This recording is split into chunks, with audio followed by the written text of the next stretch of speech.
Good afternoon, everyone, and thank you all for coming today and for listening to this really rich discussion about cinema as art, where we are, where we've been, and where we're going. And we're going to continue that with a more focused kind of conversation with James Gray. I'm going to introduce our panel here. This is Rewind, the Shenson Retrospective Film Series, and I'm Shana Hammerman, the Associate Director of Jewish Studies at Stanford University. I'm happy to introduce Eitan Kensky, who is a Reinhardt Family Curator of Hebraica and Judaica at Stanford Libraries, and who has created this series for us now in its second year. And our student series director, Paloma Eisenberg, who is a junior at Stanford, a theater major with a concentration in acting. And last but not least, I'm delighted to introduce James Gray. Thank you so much for taking time out of your busy schedule to be with us and have these conversations. I'll give a brief introduction to your already long career.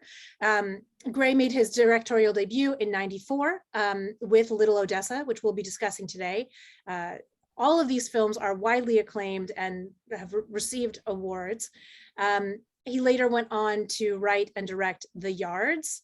Next, We Own the Night in 2007, which we'll be talking about a little bit, which also starred Joaquin Phoenix, as did The Yards. And then his fourth feature was Two Lovers, which we'll talk about today, from 2008, another Joaquin Phoenix film. So we will discuss that particular casting as well. In 2013, he came out with The Immigrant, also with Joaquin Phoenix, and followed by The Lost City of Z, Ad Astra, and currently his latest project is Armageddon Time, which he wrote, directed, and produced, and is currently editing, as we understand it, with Anthony Hopkins, Anne Hathaway, and Jeremy Strong. It'll be released by Focus Features maybe in the fall. James Gray is born in New York City. He grew up in Queens, not Brooklyn, as we'll discuss. He attended the University of Southern California School of Cinema and Television and now resides in Los Angeles with his family. Welcome, James, and thank you. Paloma and I will be turning off our cameras for a conversation. We'll come back on later for questions from those in attendance and from us. Thank you. Thank you. James Gray, this is really a great honor for me. Thank you for being here. This is our second year running this program, and I've gotten to talk to a number of directors whose work I admire along the way. But this is the first time I've actually gotten to have one of these conversations with someone whose work I've unabashedly loved for quite a long time. I've been thinking about your movies for about 20 years since I first read about and then later watched The Yards. If anything, I think I probably have a surfeit of things that I want to talk to you about. So my plan is to kind of move back and forth between questions about these two specific films and more general questions about your work. So in the 1990s, nice things. You're saying such nice things. Well, we're here to charm you. In the 1990s, it strikes me that a lot of emerging filmmakers announced themselves with a gun. So you have Tarantino with Reservoir Dogs, Paul Thomas Anderson with Hard Eight, Bryan Singer with The Usual Suspects. Little Odessa is kind of both completely of a pace with these movies and also something else entirely. I'm curious if you could say a little bit about the things that were on your mind when you started formulating that movie and when you decided to take on a genre story. And if, in particular, if you approached it with the idea of injecting the 90s hitman film with a kind of Jewish moral seriousness. Well, I know this sounds a little glib, but the truth is that, that's a movie that I made 30 years ago, and it has receded into my past quite a bit, and I view it only very dimly now.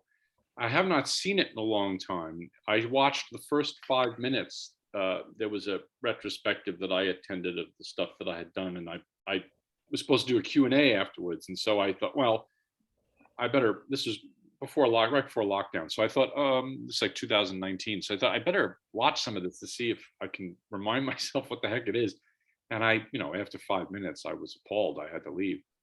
But I can tell you that I remember at the time, the one thing that does stick out for me was I just thought to do the most personal film I could. And the only way to sell that was to include a kind of genre element. In some ways, it's a rather vulgar approach.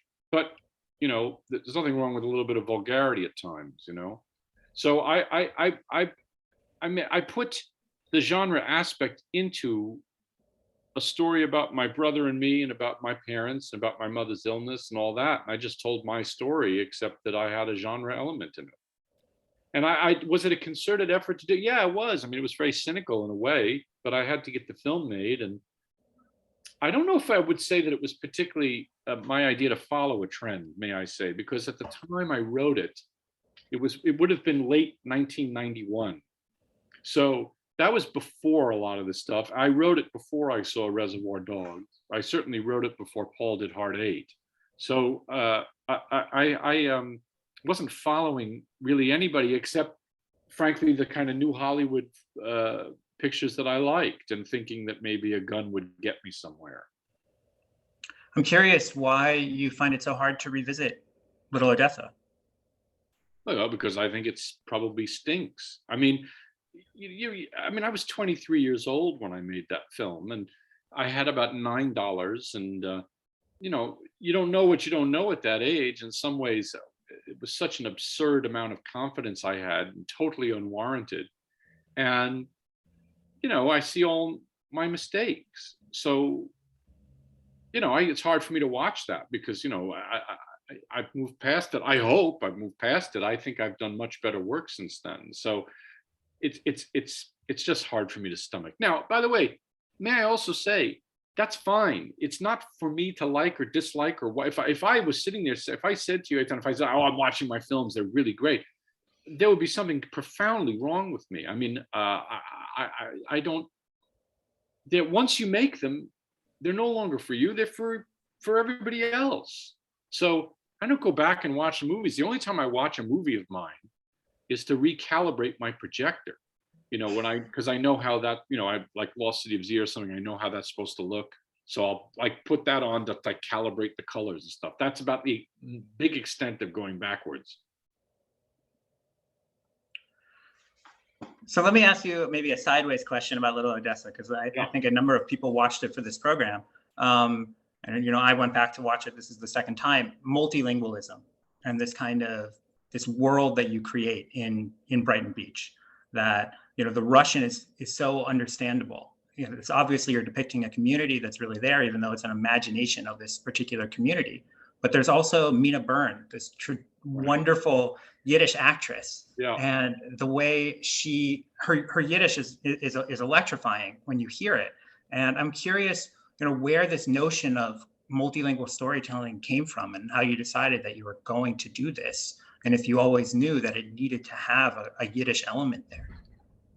Oh, that was not anything intellectualized at all. It was very simply this. That was my own family.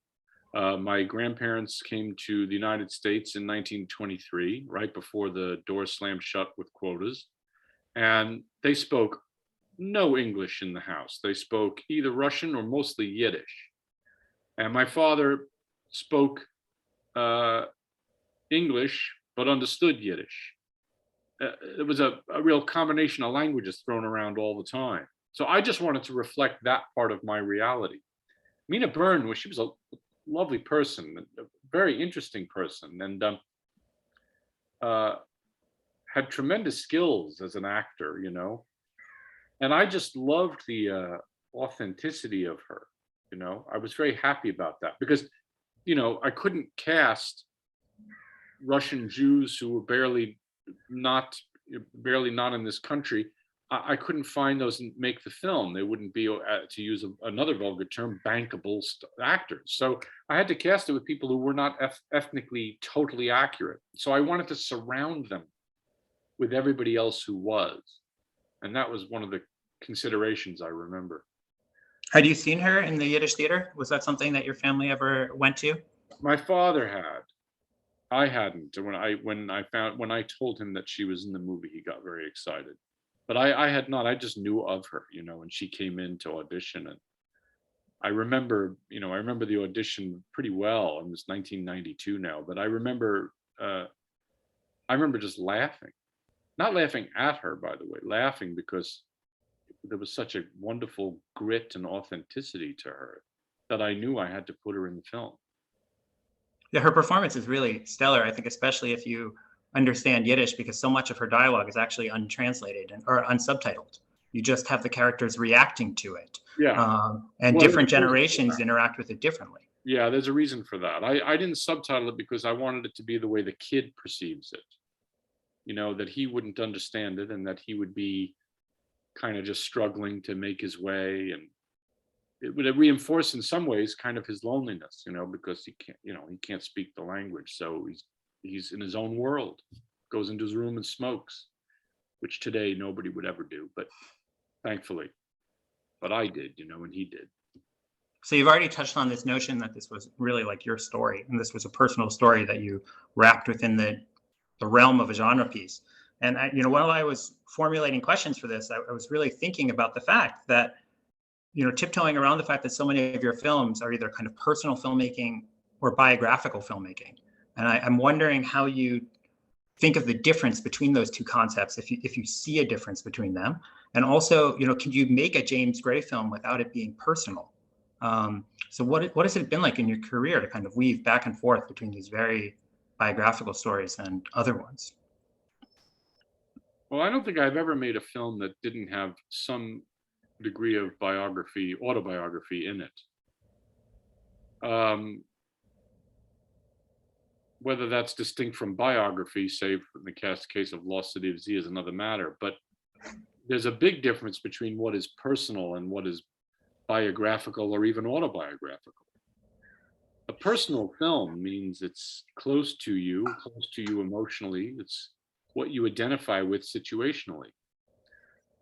It's not autobiographical means it adheres to the facts of your life, biographical facts of a famous person. So Raging Bull, for example, Martin Scorsese's film, which is such a great film, that's a personal film, but it's also, you know, a biographical film. But it's personal. Martin Scorsese is not a boxer in 1941. You know, he didn't fight Sugar Ray 6 times. The reason it's personal is it's about this man's self-destructiveness and banging his head against the wall over and over and finally saying enough is enough. And that was very personal to Maestro Scorsese. So I think that when you say personal, it really is everything. That's giving the commitment to the work. Biographical, autobiographical, does that matter? Not really. Personal is everything. So you have to be your story. I mean, you do play with your story so much in that movie, and then play with your, you know, your story again in The Yards, and that is quite distinct from, or your family story in The Yards, and that is quite distinct from the kind of more movies that you like, Two Lovers, where you feel that this is coming from a deeply personal place, but maybe it does not have that same direct connection with the filmmaker. Yeah, you're quite right about that.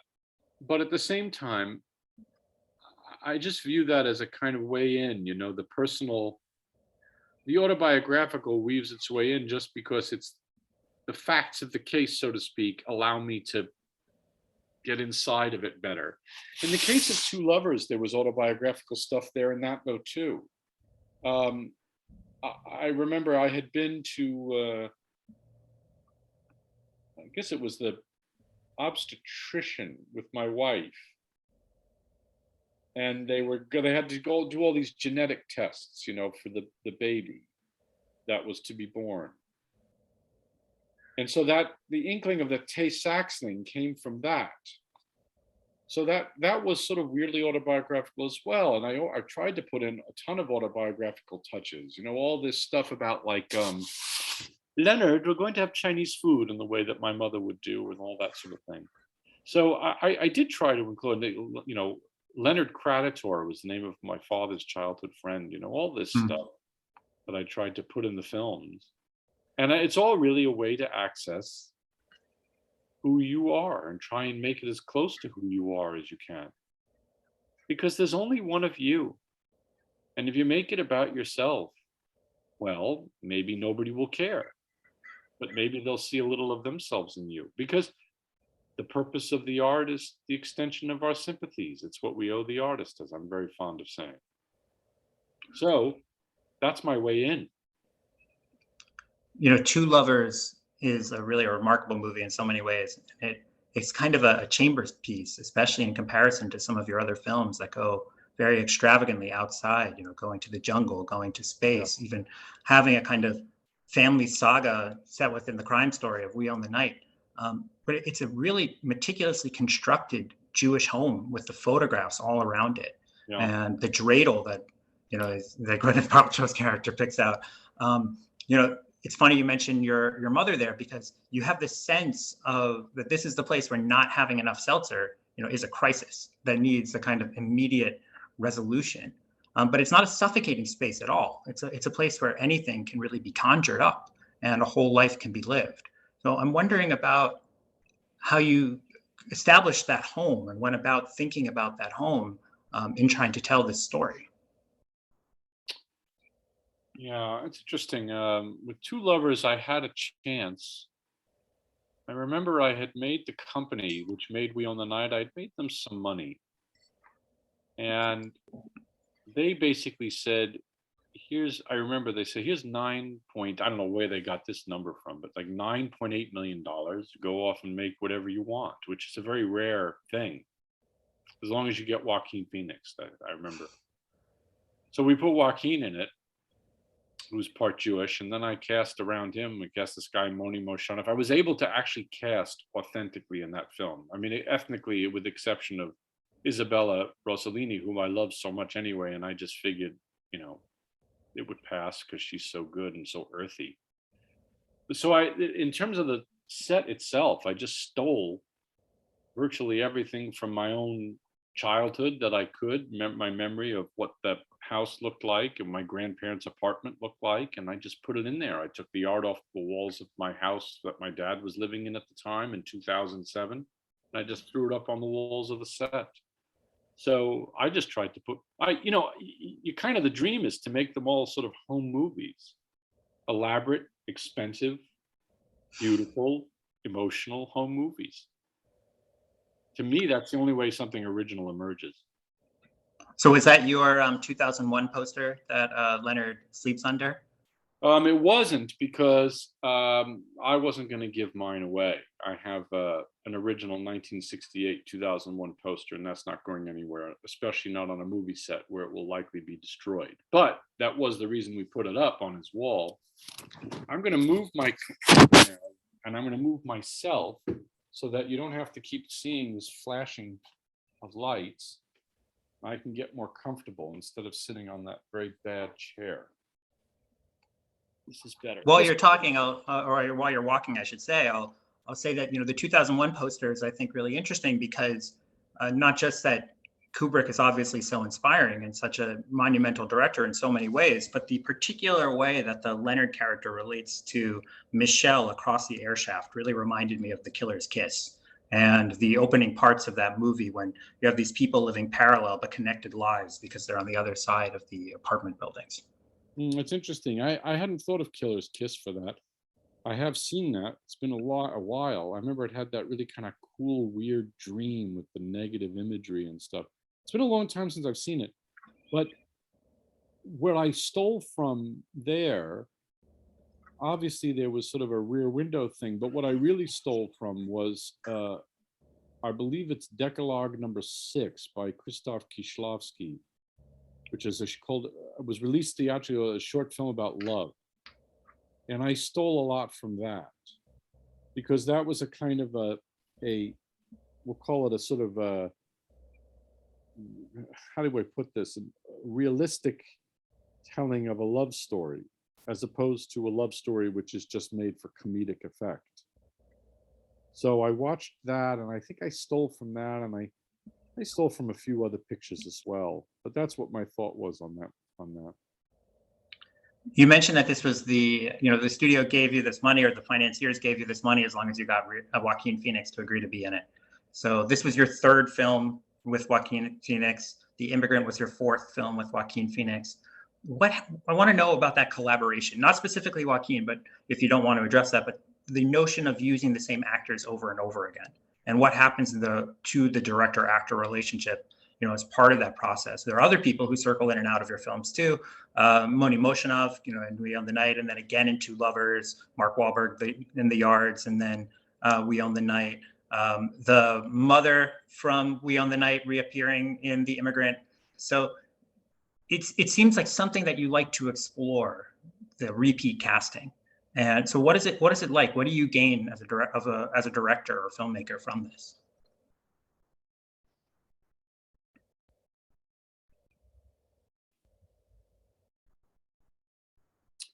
I guess I gain, all of the pursuit of the creative process is to try and get closer to the subject, have less distance,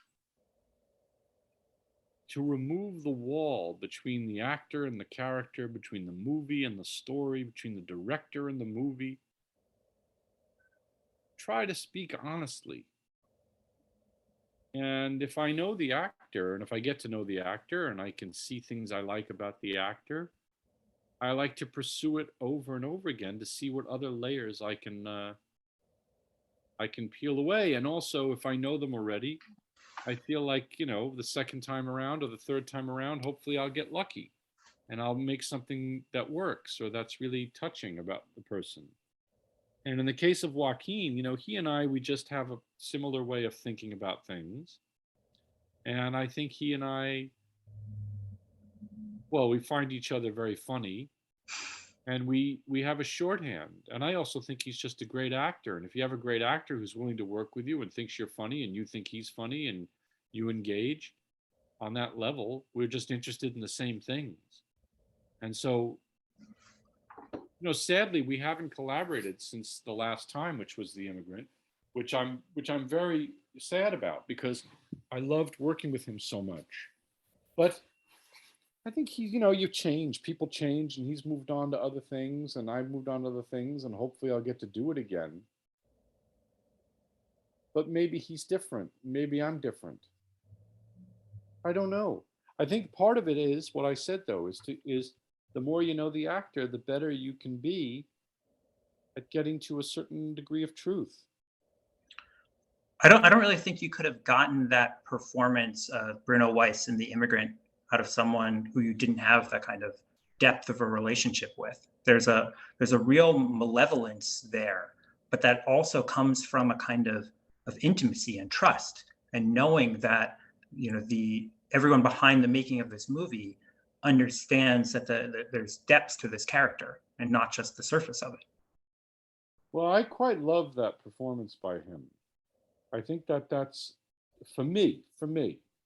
Other people have said other movies of mine, but for me, that's the best thing he's done because, you're talking about someone who lies every single second, except till the last basically 2 minutes of the film. And everything is put on. And he's rotten to the core, really.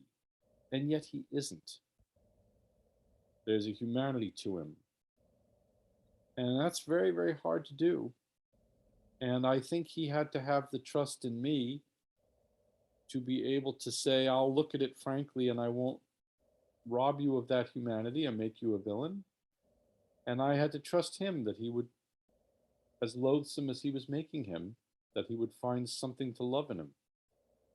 So yeah, but that's certainly true. By the time he and I had worked together 3 times on that was the 4th, we had a shorthand, I remember. I don't know how comfortable he was making that film because he really disliked what he was doing. This victimizing, brutality to it made him very uncomfortable.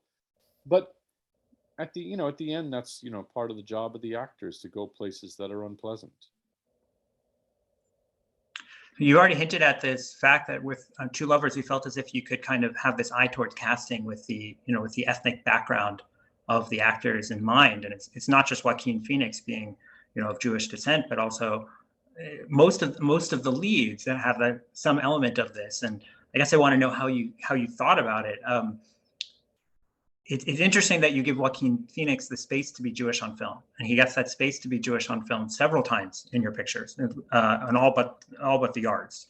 But also, you gave Gwyneth Paltrow, who identifies as Jewish, the space to be Christian, and so in an odd way, she ends up almost, acting out the biography of her mother, of this beautiful non-Jewish woman who marries a Jewish man. So, how do you consider? Was this unique for Two Lovers because you felt you had the opportunity, or in general, how do you consider the biographical ethnic backgrounds of your actors when you go to cast a film? Well, the short answer is you try to make it as accurate as you can. I don't obsess over it the way maybe I should. I know some people now, it's like, people get angry if it's not exact. Can a straight actor play a gay actor? It gets a little dicey, all that stuff. And my attitude is you get as close as you can get, and then you get the best performance out of whoever you got. It's so much of casting isn't about kind of open call where you just get quote the best. So much of casting is, who will the studio make the film with? Who will the money people make the film with? Whom do you like that sort of fits the role that they will like as well? It's not, you're not only doing it for yourself. Now, I've compromised very little over the years in casting because I always think the best acting wins. But I do try to stay within some framework of who the person is. I mean, I think you get this nice dynamic of, in We Own the Night, Moni Moshenev is playing a Russian Jew, but then you're able to introduce the fact that he's Israeli into Two Lovers. That becomes a part of this family story. I'm from the Midwest, but my parents are both from Queens, or at least partly. My mom's family then later moved to Manhattan. But the reason I bring that up is because that experience of having been in Israel in the early years and then going and settling in Queens or in Brooklyn as it takes place in the film, it was an actual experience. And casting someone like that and putting them there kind of creates a texture to this role that might not otherwise be there. Well, there's no question that's true. It's more important, I think, in the cinema than it is in the theater. In the theater, you're far away from the actor. The best seat is pretty far away. Somehow in movies, that level of authenticity, that extra level is critical because you're right there. It's so intimate. The viewing is direct. It's like you lie to somebody in a movie in the audience. They know it from a mile away. You have to be as honest and as open as you can with that viewer. I know I've made that mistake. So, it's just a way of trying to get a head start on this and not have to worry so much about, whether it's accurate or not accurate, because people really are obsessed with accuracy. They're obsessed with verisimilitude, which is interesting, right? Because when you play on a certain level, or in a certain style, I should say, let's say you're making Two Lovers, right? If I took the same risks or leaps of logic that, Star Wars takes, people would have my head. And in Star Wars, they have no problem with it. Raiders of the Lost Ark, he rides on a submarine for 2,500 nautical miles or whatever it is. You don't question it. But if I did that, there'd be like 8,000 people asking for my head, which I understand because a movie has to be consistent. It states itself. Raiders of the Lost Ark states itself as a kind of almost spoof of those Republic B serials, and you treat it as such. And my stuff is trying to pawn itself off as realistic. So you got to play by a different set of rules. Can I ask where you feel like you made that mistake?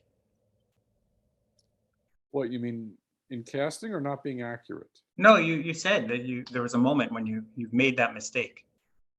Something with a gap of authenticity.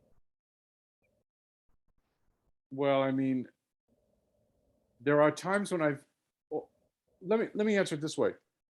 Authenticity and realism are different things. Or authenticity and realistic are different things. So, for example, I made a movie called We Own the Night where I didn't make up anything. So there's something called being a provisional officer. There's about 5 a year. You go in there, you have some special information on a case, and before you know it, you can take the exam and enter the fourth department.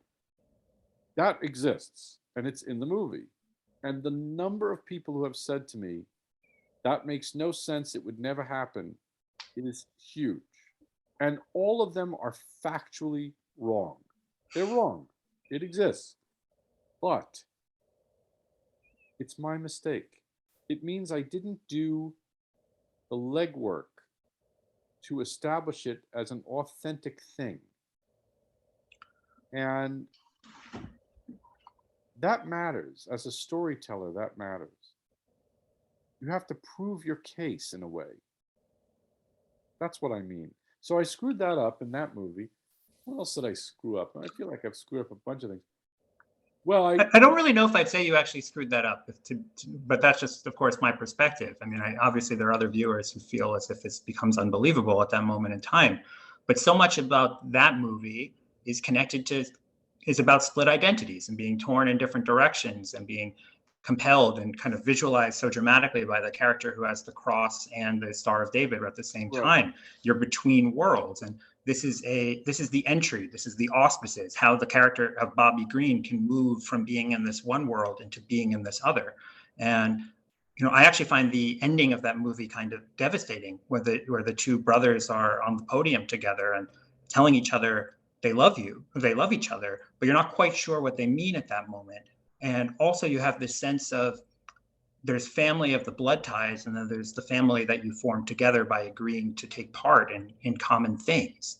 And that Joaquin Phoenix's character of Green is attracted to this notion of being brothers in arms, that he could be brothers in arms with his actual brother. And then when his brother pulls away, it's kind of taken back.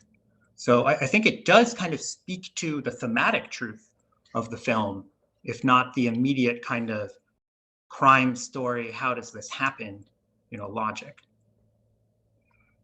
Yeah, maybe. I hope that's true. I always thought the ending of Wheel of the Night was extremely dark. But when I screened the movie, I remember when I first made it, there were all these people who were like booing and saying what a pro-cop movie it was. And it was never my intention. My intention was to say that he gave up this life of sensate pleasures and love for a kind of middling existence with his brother, who was already pretty damaged, and that was real compromise on his part. So my view of that was always quite dark. But I don't know, we're talking about, this is a communication issue because I didn't make my point clearly enough. Most people did not get the read that you did. Most people thought I was attempting a happy ending. So I think a lot of your movies have these kind of slightly ambiguous endings where the camera lingers in a particular way. In Two Lovers, there's this question of, and maybe this is a broader theme that we can talk about, is this, the characters in your movie, in many of your movies, just seeking something as simple as happiness. And so when we're watching Two Lovers, we're wondering whether or not Leonard can make the kind of the right choice in terms of choosing the right woman, but also that he will be happy when he makes that. And he says he's happy and he looks away, but you don't fully, you just see his eyes. Whereas you do see kind of all of Vanessa Shaw's face in an actual moment of glee as the camera pulls back. Yeah, but I always felt that, ambiguous, I've said this before, is beautiful. And you want to fight against vague. Vague is bad. Vague says, I don't know the details. I don't really understand the story. What's happening? It's not clear to me. Clarity, where the ending can be read in multiple ways, I always thought was great if you could pull that off. So it always was part of the design, the intentional design. Now, whether or not you can pull that off is another matter. But it certainly was part of the ambition of it, which is, what's going to happen to these people? So I want to encourage people to leave questions in the chat, and in a few minutes, Shana will pop on to start reading some more questions from the audience, as well as ask some others. Meanwhile, I'll ask a few more if you don't mind. I think one of the things that your movies do really well is kind of deal with patterns and the different pattern of immigration and the pattern of coming into life in this country and the pattern of establishing yourself. And there are these patterns of Jewish life and immigration, but they happen to different families at different times. And yet there's this overwhelming sense of community, even though that they're happening at different times. So it kind of, there's a specific moment in Two Lovers when I think that it really comes out. And it's when Michael Cohen, great name, says to the creditor home, says of this home when he comes to visit, it's so nostalgic. It's like the place I grew up in. And you get this real moment of revelation. It's not just that there's a class and ambition gap between them. It's that they're living at different stages along a theoretically similar timeline. Yeah, he's belittling him in a way. It's a way of, oh, it's like the house I grew up in. It's like both meant to be warm, and at the same time he's saying like, I've moved past it and you haven't. I always felt that class was the sort of great and underrated aspect of character and narrative. And we don't like to talk about it in the United States, We like to think of ourselves as a classless society, class-free, I should say. Maybe we're also classless. But it's a complete lie. Like if I got on your Zoom today, right? And I went like this. I was going to get a chocolate. I was going to eat that. I was going to talk to you while I was eating the chocolate. It's very different, isn't it, than if I say this. I was going to get the chocolate over there. I was going to try and have a little, just a bite before lunch, perhaps. You know what I'm saying? Mm-hmm. That you can tell a huge amount by even how someone talks, how they sit. And so much of it is class. And that determines who we are and how we show ourselves to the world. So I remember that being very distinctly intentional there, that there are two different classes in the families. And one embraces the mobility. The other is just about acquiring what he doesn't or she doesn't have. It's sort of they get together because their interests are aligning. But in a slightly different reality, they would hate each other. I think there's a moment when, Leonard is meeting with Michael Cohen in Michael Cohen's office, and he sees the map of Brooklyn with all of the dots for where the dry cleaner businesses are. And you kind of see this look on Joaquin Phoenix's face as he kind of takes in just the difference in ambition and scale and how they're thinking. That this is a character who, when he goes to Manhattan at night, the camera becomes so sensuous at filming Midtown in a way that it really just comes from being so far out and loving the experience of going in because you don't get to do it so much. Yeah, that's true. The thumbtack shot you're talking about with the dots on the wall and stuff of the map, I ripped that off from a movie by Luchino Visconti called The Leopard, which has it's not exactly the same, but it's sort of similar camera move. It's not exactly the same, we changed it, but it has a similar feel. But the idea there was that he sees his future ahead of him, working at one of these locations, living a life about the dry cleaning business. And that's not who he is. Not who he dreamed about being. He dreamed about being a photographer. Now I understand that's a half-baked idea of himself. But he had 2001 on his wall. He dreamed of space, maybe. He had different ideas about himself and the world. And that's dry cleaning stores. Well, this is his character who's on his second or third life. We've learned so much about his background. He dropped out of law school. He was engaged. He's bipolar. And now he needs to, creativity and artistic freedom offers him a kind of path out. But it's also an unrealistic dream. That's right. It bears no resemblance to any real. It's like you don't get the sense in the film, at least I don't, that he's like really diligent about his photography. That it's like he's like kind of a dilettante. He's trying to find his way around. He's stumbling. He's lost. Very sad. I haven't seen that film in maybe 10 years at least. I think I. When is the last time you watched it? I'm going to say about 2009, maybe. So shortly after its release. I think what happened was I made the film in 2008. February of 2009, I made a 35 millimeter print for myself so I could archive it. And I watched it then. I think that's probably the last time I saw it. Where's the print? It is sitting in a vault along with prints of every one of the other films I've made, with the exception of Ad Astra. And it's in a vault and will never be touched or screened, hopefully, again, because it's, you have to be your own personal archivist now. And I just wanted pristine 35 millimeter prints in existence. And I keep them in one place in a film vault. Do you have a print that you loan out?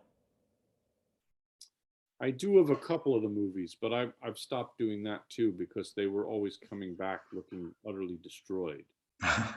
So I probably should. I should make 2 prints of each and all that sort of thing, but I haven't done it. I want to ask you about the notion of Jewish filmmaking. Obviously, you are someone who is very proudly culturally and familially Jewish, and the worlds of your films are so loaded with cultural and linguistic and family Judaism. But to the extent that there's a religious underpinning to a lot of these worlds, it often appears to be Christianity. In Little Odessa, Alec can't recall the words to the Kaddish and has her own private meditation. In We Own the Night, Green transforms to Gruzinski, and whether or not that's an actual move out of Judaism, it's a kind of phenomenological conversion into being the Polish Catholic police officer. To me, the contradiction is kind of most obvious in The Immigrant.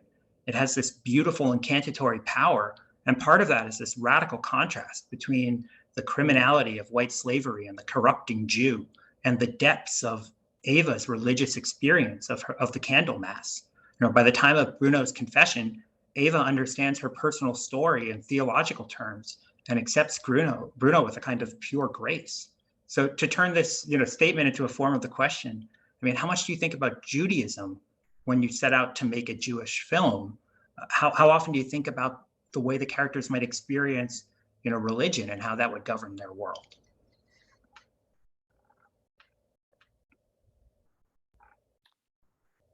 Well, I don't really identify as Jewish in the way that, you go to shul or whatever. I'm a non-believer.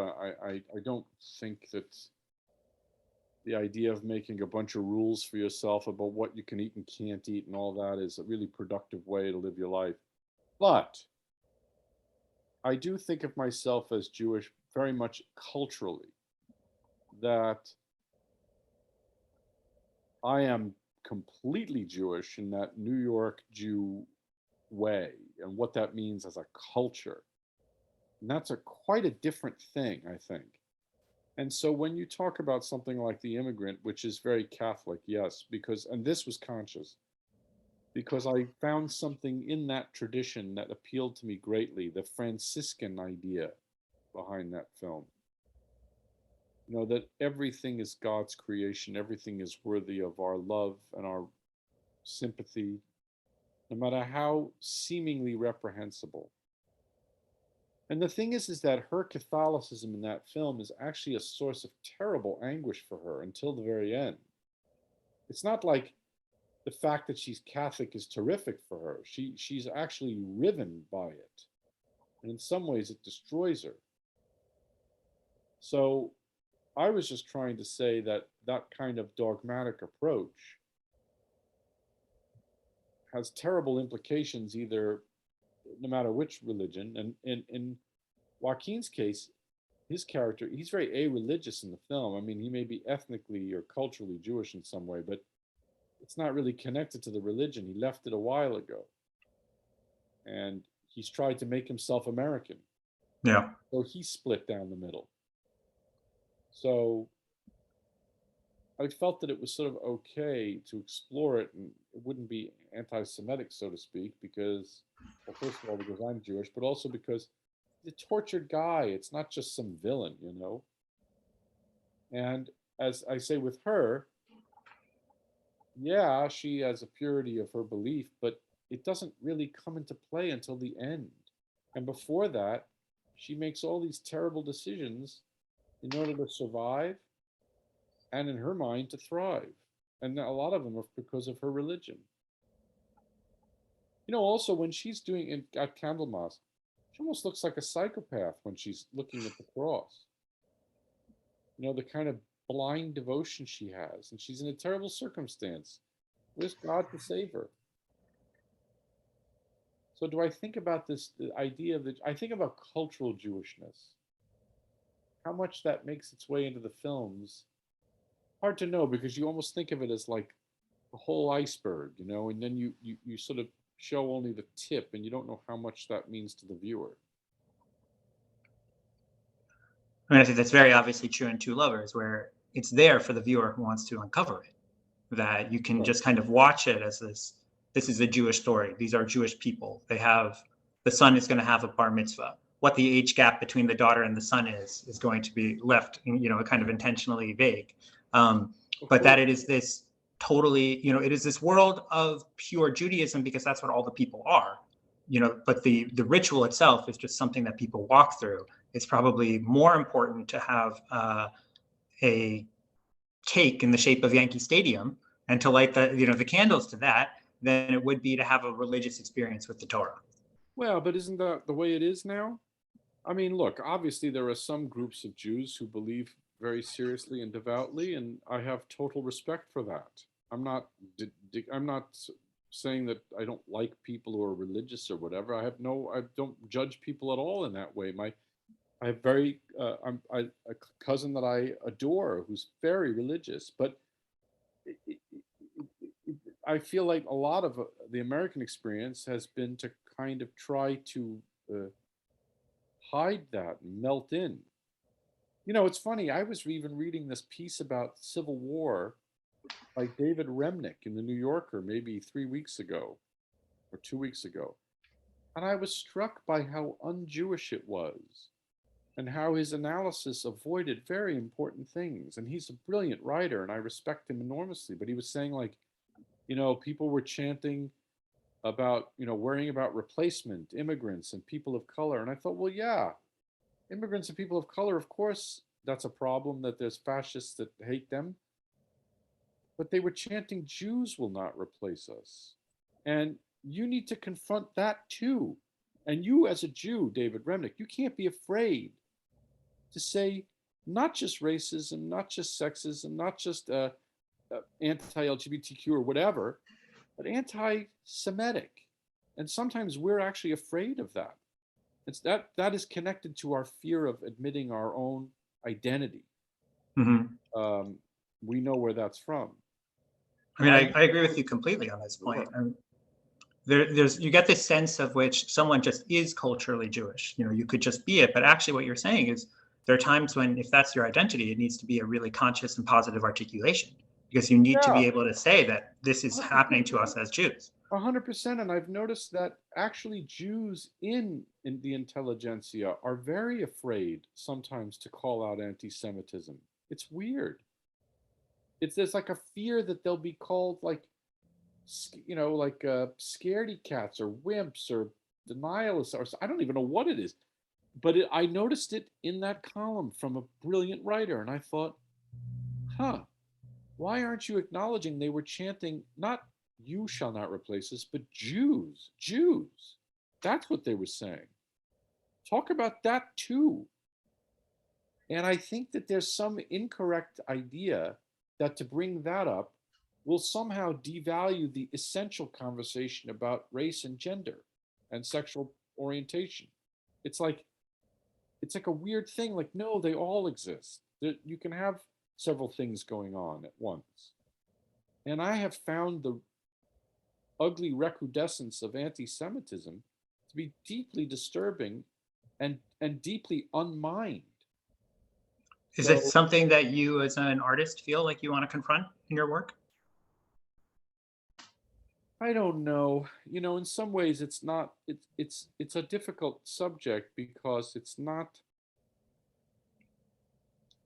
you don't want a movie to be about an issue. You have to figure out a way to dramatize it. And, something like the Holocaust is almost like too much to get your hands around. Like, how do you make a Holocaust movie? I thought Roman Polanski did it really brilliantly because it's actually a smaller story, right? It's the guy, he's like looking out his window, and seeing only his slice of that reality. So I thought that was a brilliant choice because the rest of it seems unbearable. So I don't know. It's hard to get your hands around something so large and unbearable. I suppose the same could be said about many aspects of the immigrant experience. Of course, for Black Americans, there is certainly the astonishing catastrophe of slavery, but also the weirdly also underrated destruction of the indigenous peoples of the Americas and how Hitler looked at that with great reverence and as a template for how he would do what he did to the Jews. So it's almost too large to tackle. You have to find a specific story and then you find it as a kind of objective correlative. You know what I mean? Mm-hmm. To say I'm going to make a movie about anti-Semitism doesn't really mean anything. It can be a thread, I think, but I'm reluctant to take on an issue. I'm going to step in here since I know that you have things to do after this. I want to say that, first of all, so much of what you've already brought up, the question of Jewish culture versus Jewish religion, the question of how, when, and why Jews and others speak out about anti-Semitism. These are things that Jewish studies scholars are turning over in their heads all the time. And that I think in some ways your art does, even whether openly or not, or consciously or not. We have some questions. I want to start with a question from Paloma and then a few from our attendees, and then we will close it out. So go ahead, Paloma. Yeah, thank you so much for being here. Such an honor to have you here. And I have a million questions for you, but one that I'll ask is I loved when you spoke about how films are a way to access who you are and to try to make it as close to yourself as possible, because there's only one you and you never know if someone in the audience will see a little of themselves in you. And I noticed that many of your films include this experience of otherness, which we've talked about, like such as, displayed through like the immigration and also a sense of otherworldliness. And I wanted to ask you, why is this otherness relevant to you, and have you yourself experienced it?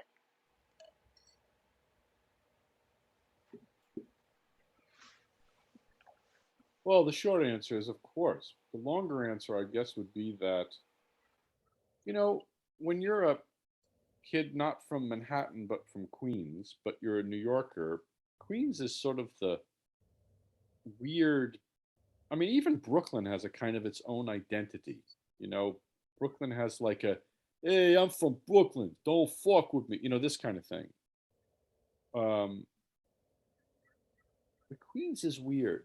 It's very much New York City, obviously, but for a long time it was the domain of like Archie Bunker. These semi-attached row houses of working class people who had industry jobs in the city or maybe Long Island City. I work for Swingline Staples, and I got a wife and two kids, and it's a semi-attached house. I got the door, I got the car, the Plymouth in the back, and very New York, but it's New York, but it's kind of afraid of the big buildings and the nice, fancy, glitzy place. And I always romanticized Manhattan. I never felt part of the party everybody was having there. And let's be candid here. I was never good looking in any way. And I found, by the way, I was not picked on or mocked ever. I was very popular. So I want to make that clear. I wasn't like some, unpopular nerd. I was very popular because people thought I was funny. And that's how I survived, was being funny. And I always joke with my wife, who I find very beautiful.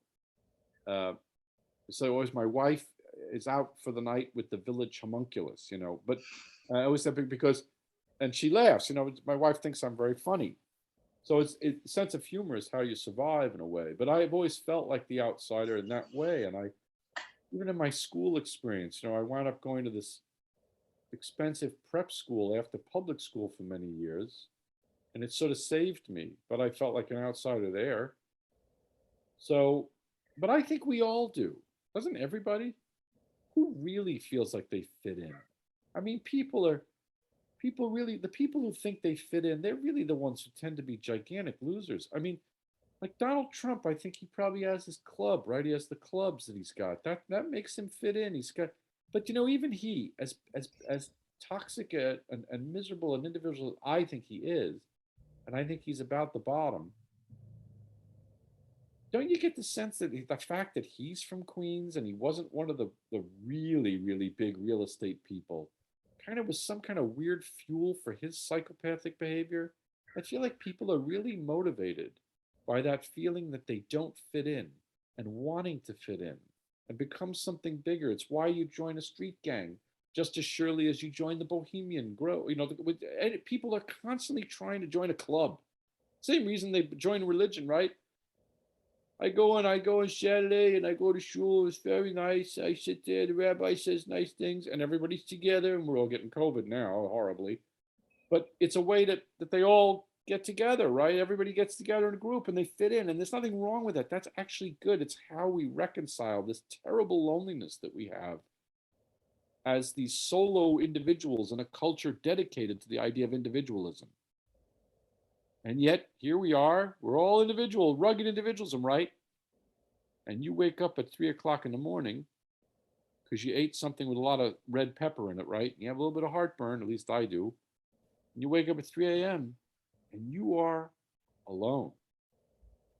And that is a scary place to be. So I think all of us are trying to fit into a larger system, and none of us really does. And that's our struggle. Listen, don't just take my word for it. What is the most famous line in all of dramaturgy? What would it be? To be or not to be?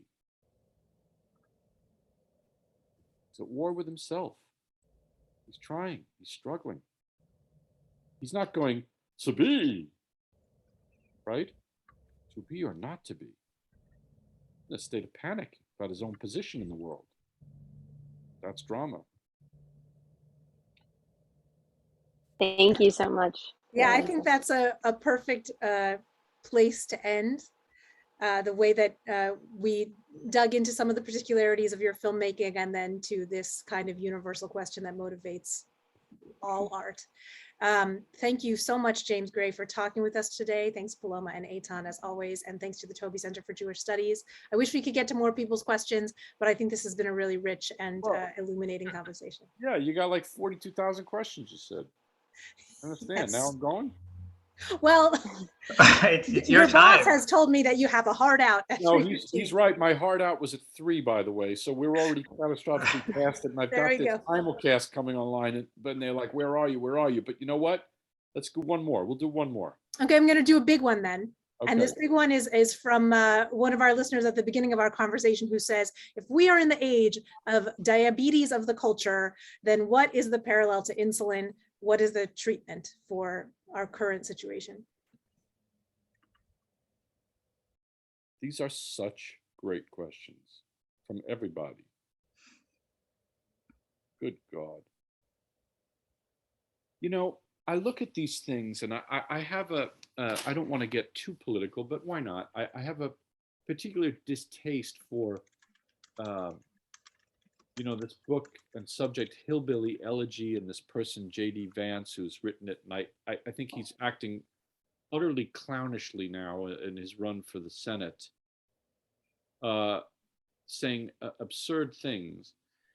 But one of the things, as asinine as I thought the book was, and in its own way racist, this elegy for the hillbilly,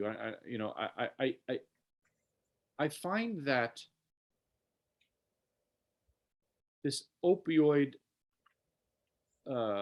epidemic and the fact that there were all these statistics about lower life expectancy, even before COVID, by the way, they reflect a country that is very lonely and very sad. We live in a very sad and alienated and lonely country. Now, I'm not going to say something as silly as like, Why can't we be like Denmark? It's such a happy country. It's an asinine point. There are 4 million people in Denmark. There are more people in Brooklyn and in Staten Island, combined or something. It's a nonsense. And we are trying for something that has never been achieved, which is a multi-ethnic, multiracial democracy. That's never been done in human history. So either we can pull it off or we're going to screw it up. It's in the balance. But the reason we're talking about all of this, and this idea of the opiate crisis, for example, is that when you are dealing with a country where the making of money is the only thing that seems to have certifiable value, the only thing that has been really ratified as good. Make the money, make all the money you can, make them. Well, it's not, I can't sell it. Everything's about money. Then it has left a spiritual hole. Now, religion used to fill the hole. And Marx talked about that. But now religion is declining, participation in formal religion is declining. So what will fill the hole? It can't be the smartphone. What is there? What is the insulin for the culture? The insulin is the humanities and the studying of the humanities and a deep dive into, dare I use the dirty word, art. Art is what enables us to understand the world in less than and more than literal terms. Art is the thing that connects us to others. It is why the most sincere work is the most daring work. The least ironic is the most important work. That is why what really should be taught in schools is art, is creativity, to fill that hole, that sadness, that loneliness that drives people in cul-de-sacs to be manufacturing meth or whatever, that you see it depicted in Breaking Bad, that has some element, right, of truth. It's stereotype, but it has some element of truth in it. Or this massive addiction issue that we're facing is reflective of a country that cannot reconcile the spiritual hole it has created for itself. What is the answer? The answer is art. So ask yourself, when we talk about these superhero movies, and we talk about them in ways that are both positive and in this Zoom a bit negative, there must be something missing in them, because they are not connecting with an authentic version of our struggle. I understand Hulk doesn't have a great relationship with Black Widow or whatever, and they're going to put that in the movie. But there's a lack of the authentic confrontation with what it means to be a person in a hostile, brutal, cruel world, rooted in the creation and distribution of capital in an unfair way. How do we solve this? Art. Now, Actually, I there are really other wanted ways. to ask you about that. There's, your movies are not afraid to have emotion and sentiment and to have feelings. And you spoke about the fact that there's often too much irony. I mean, your own particular art doesn't go there. Do you think that there's just this so much of a fear of encroaching upon melodrama that people avoid the nuances of drama? No, well, yes, I think that's true, but you have to go.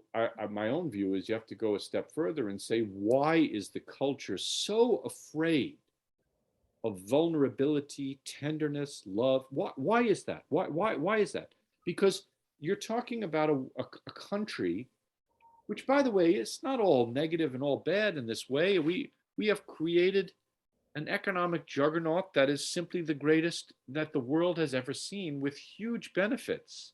We've invented the airplane, and some would argue this, but the light bulb and cinema as a mass medium, and we're hugely in the forefront of abstract expressionism, and I mean, like the computer and the internet. I mean, we're an amazing civilization. We put a man on the moon. So there are huge positives. But the negatives are that the root of all economic activity in some ways is the negotiation, right? So if you say, who has the upper hand in any negotiation? It's the party that cares less. If you don't care about losing it, you have all, what's this dirty word? You have all the leverage, right? You hear it all the time. He's got leverage. She's got all the leverage. So a society that's been created where the person who cares less is the winner, then how can you expect people to be moved by Puccini on an hourly basis? It doesn't really fly. So what you have to do is you have to teach art and literature in schools with an almost ferocious devotion, so that people can fill that side of themselves, that it is not only about making the most money possible, because in the end, that's not going to do anything for you. It's not going to mean anything. Trust me, you're going to be there at the end and you're going to go, I got $19 million in the bank, and it's not going to mean a damn thing. Love does matter. In the way the Beatles were always right about everything, right? All you need is love. In the way that love matters, love does matter. Not economically, but that's what fills the spirit. So I think that education and an embracing of art and literature, the humanities really, is the best antidote to our current crisis, our spiritual crisis. I don't think it's religion. Religion has too many rules. The Catholic Church has too many scandals. The evangelical movement is now too steeped in a kind of racist alliance with Donald Trump. And I mean, there's just too many problems with organized religion for me.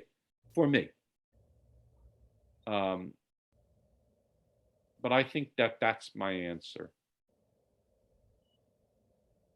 Thank you so much. Thank you for coming. Thank you for sharing these thoughts with us. I hope you share your pro-humanities philosophy with the Stanford Provost. It would be greatly appreciated. It was really quite an honor to have you and to get to talk to you today. You're so welcome. You know, it's funny. I don't know. Stanford's such a wonderful place. I'm sure. But I've never been up there, and I don't really know all that much about that institution. And I just hope they're teaching a lot of Latin and ancient Greek and reading Shakespeare and Melville and all those people that I guess you're supposed to read in high school in 1972 or whatever. I think they have great value for us. I think that path exists if you want it, but isn't necessarily the mainstream of Stanford education. Well, part of the major issue too, which we didn't get into, is that corporations have now left the idea of job training to universities and colleges. So you'll hear people, because of student debt too, you'll hear people all the time. They say, well, what are you going to do with that major? How are you going to make money from that major? And actually, that's exactly the opposite of what you should be doing in college. In college, you should be studying philosophy, and you should be reading absolutely nothing with any practical application whatsoever. Everything I learned in film school, everything that had a practical application is now useless. I learned all about film stocks. Over. I learned all about motion picture cameras, how to load one with my eyes closed. Useless. I learned everything about, this lens or that thing. All that technical ability that I had is useless. It has all changed. What did I get left with? Well, as Einstein says, your education is what you remember after you forget everything, right, that you learned in school. What I got was critical studies in film and literature. All of the stuff that I saw, all of the discussion of history, all the discussion of narrative, all the discussion of politics and how it makes its way through a narrative. That is where I got the value. That is the impact. That is beauty. Well, James Gray, standing invitation to come and visit us whenever you would like to and your schedule permits. We would be happy to screen any of your films with an audience. I joked the other day, I've seen The Immigrant several times, but I never got to see it in the theater. I will buy a movie theater if I have to in order to be able to see this with an audience at some point. But hopefully you could just come and we can watch the film. Well, maybe I'll bring the new one. That'd be great. That has everything we're talking about. It's got race, class, gender, and of course, Judaism, anti-Semitism. It's all in there. Everything you could ask for. Thank you very much. Maybe I'll bring the new one up there when I'm done. Yeah. So we'll be in touch about it for sure. Thank you so much. And thanks to everyone who attended.